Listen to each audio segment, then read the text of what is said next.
Good evening. I hope everybody is doing well. Tonight we are going to continue in the book of Romans, going back through chapter 13. This has been a passage that has often been utilized in a lot of different political contexts, and usually in a way to support one's own sort of political ideology and party and those kinds of things. But I want to just address some misconceptions about the chapter and maybe give some more context for what's going on and what Paul is addressing here.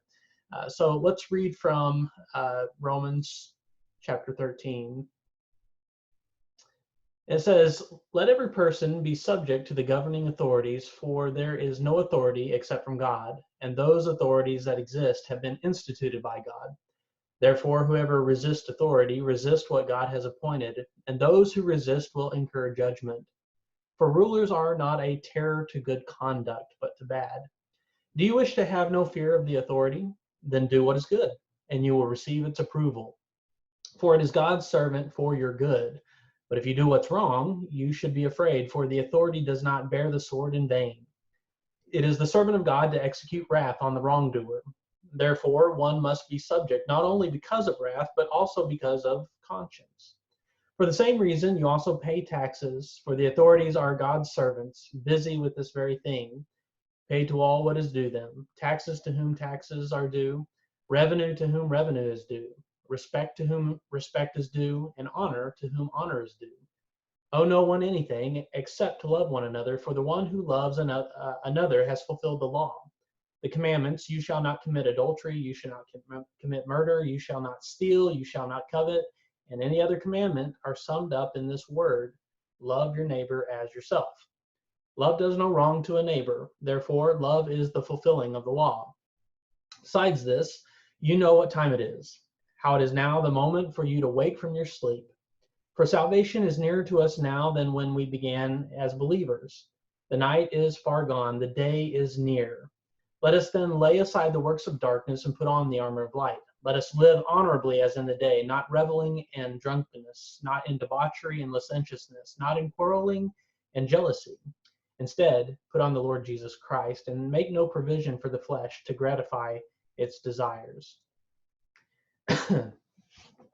Well, as I mentioned, this has been a favorite quote, and there's even been politicians that have used this quote as basically saying, "Get in line.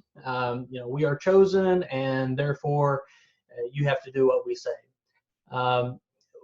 What is going on here is Paul's reference to the early creation when God set in place and in order all things. In other places, Paul references the powers and principalities, which are something that is created in order for the world to be ordered and governed in a way that is life-giving. Now, the powers and principalities are a good creation. They are a good thing that are intended to bring order into the world, and to help the world operate in ways that are life-giving, as I said. But along the way, as with humanity and the rest of creation, the powers and principalities became broken. Now, when the powers and principalities, which can be any number of things that this refers to, but it could mean, governmental agencies that sort of take on more than just the individuals that are made up of government. So, not just a secretary of state, or not just a vice president, or not just a king, and not just the military leader, or whoever the individual components might be of a particular government, but takes on this sort of own persona, own personality within that, and begins to operate even beyond what an individual can control in some ways. And so the powers and principalities are really intended to help make society run, make the world run in a way that's intended for good. And when the powers and principalities, when governmental figures understand their role in that kind of way, that they're not there just simply to gain more power, but that power is always utilized for the sake of the community, for the sake of others, for the sake of the good in society, for the well-being of creation. When it is operating in that way, it's life-giving, not only for the persons in power, but or in service to their communities through politics and government, but everybody flourishes. And that's when society is operating in a way that's good and healthy and wholesome. And so Paul has this in mind that when the principalities and powers are operating in a way that they were intended for right ordering, for the good of the community, then yeah, to resist those authorities is also to resist what God has instituted. God has instituted a world that is ordered in good and healthy ways. So if you're doing what's right in that kind of system, then that's going to be rewarded. And if you do what's wrong, then obviously that will be corrected. And those leaders are intended to be servants in that capacity to help preserve the good of the community, which would include promoting what is the good and also curtailing or preventing the things that are destructive of community. And so Paul mentions here, therefore, whoever resists authority resists what God has appointed, and those who resist will incur judgment. And so here he has in mind that as a Christian community, you are to live underneath the governmental rulers of that community, of society, and do so in a way that is reflective of being people who are, in some sense, good citizens, seeking the good of their neighbor, seeking the welfare of their community. And when they live in that kind of way, there's not going to be, you would hope, there's not going to be any sort of wrath incurred from political leaders or anything like that. And in fact, it may be applauded, it may be celebrated, it may be something that is seen as a good thing by those who are in leadership. And we can name probably instances where we see those kinds of ways of politics and governance operating in our communities, where we are operating and working together and for the betterment of all in the community. And that's a beautiful thing when that happens. So Paul has sort of this idealistic, and to be honest, Rome isn't necessarily the best place to be living as a Christian in this particular point. So he's encouraging the community, even as a community that is maybe in danger of being persecuted within their communities, seek the good of the community, and it will be applauded. Now, sometimes we've taken that then to the extreme to say, well, every authority figure, every authority is, deserving of respect and deserving of our compliance. And especially that's the case, we usually use Romans 13 if it's a political party or, something that we're in favor of. Then God said we have to obey the authorities. Now, there's plenty of times where Paul just disregards his own sort of, command here to obey the authorities. Paul is thrown into prison a number of times for disobeying the authorities. He's told at one point, stop preaching the gospel, and he still goes on and does it, and is thrown into prison because of it. He's given, whiplash. He's shipwrecked. He's eventually chained in Rome as a house prisoner. And so obviously Paul doesn't obey in every respect. So what's the difference here? What's the distinct difference in whether or not to obey authorities or not to obey authorities? Because Paul seems to be speaking out of both sides of his mouth here. In one instance, he's saying you have to obey the authorities. In the other, in some of his own actions, he doesn't always obey or listen. And again, going back to the powers and principalities, when they are working in the ways that they should, and they are working for the good of the community, for promoting life and for the well-being. In other words, if they're living within the conditions that God has set for the creation, if it is if it is a community that is being shaped by love, yeah, that's great. We should join in on that wholeheartedly. But if the community, if the powers and principalities, if governmental leaders are beginning to act in oppositional ways to life, if they are beginning to act and to create policies and all those kinds of things that are destructive for community and destructive for persons and oppressive of persons, then Paul, I think, would say resist that. Now, that doesn't mean that you can't still try to work for the good or even within the governmental systems, but that doesn't mean that we should just go along for the ride and check our conscience at the door.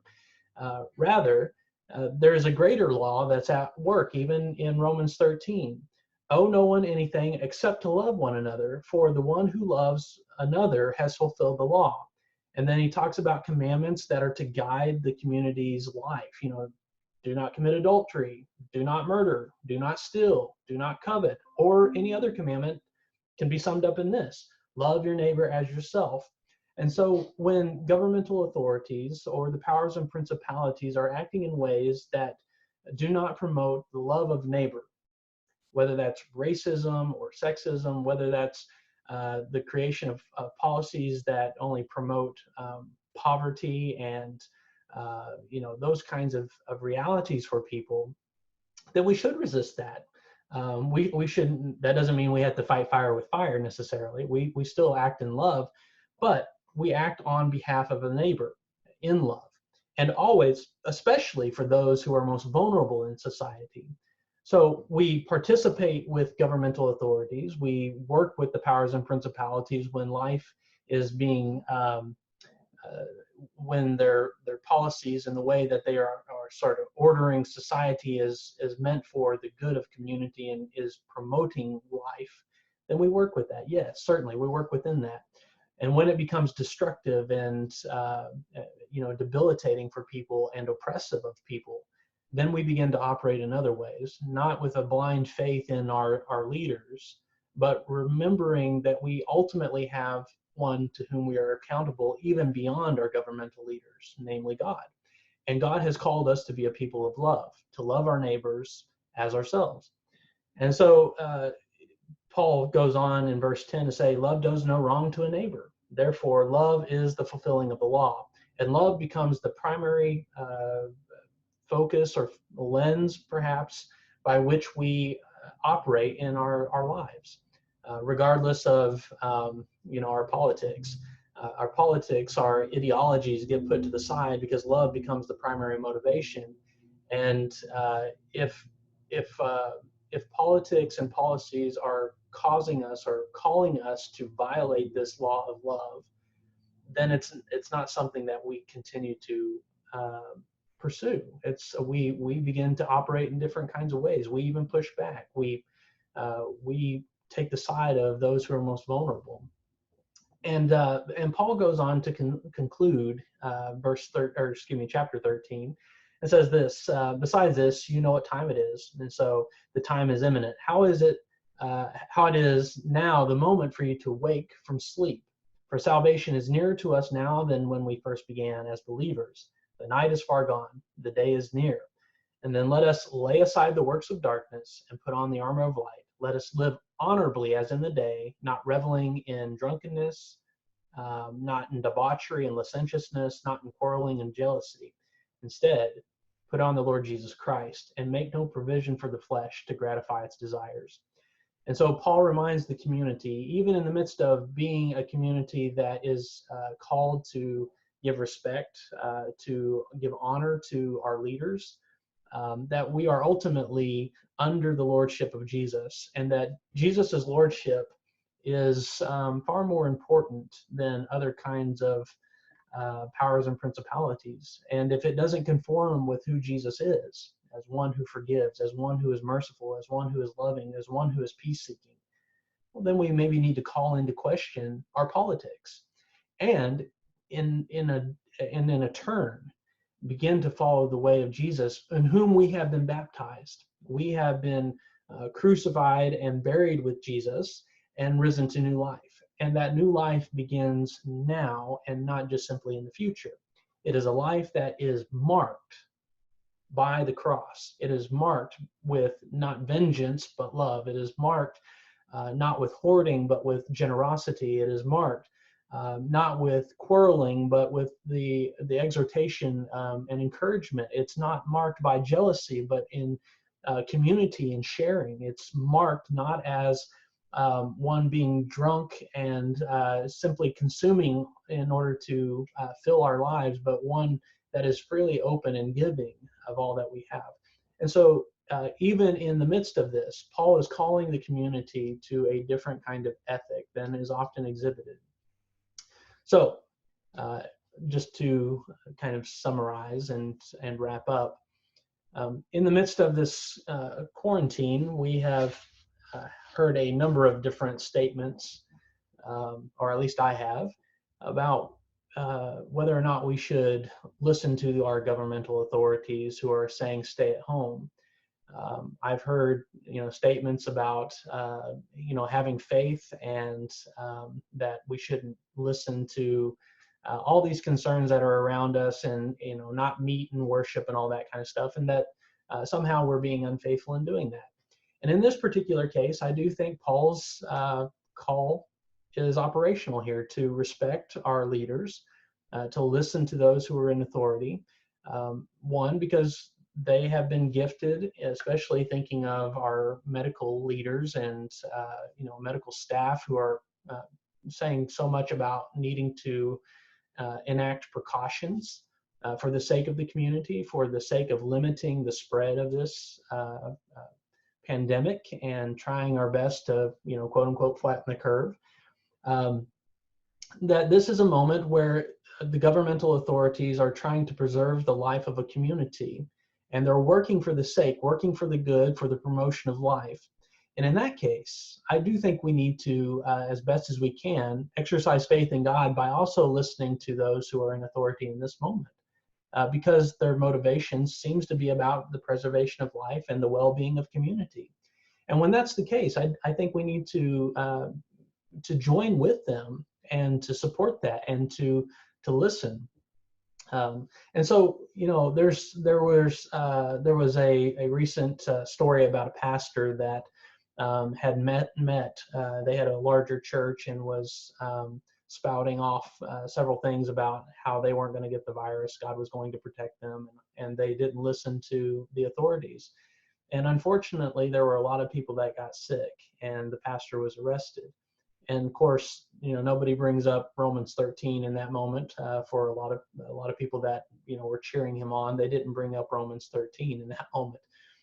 So I just want us to be careful in reading these passages that we are paying attention to what Paul is doing when he is calling for listening and working with those governmental authorities, and then the difference when we begin to resist and work in different kinds of ways when the governmental authorities and the powers and principalities are not working to preserve life and the well-being of a community.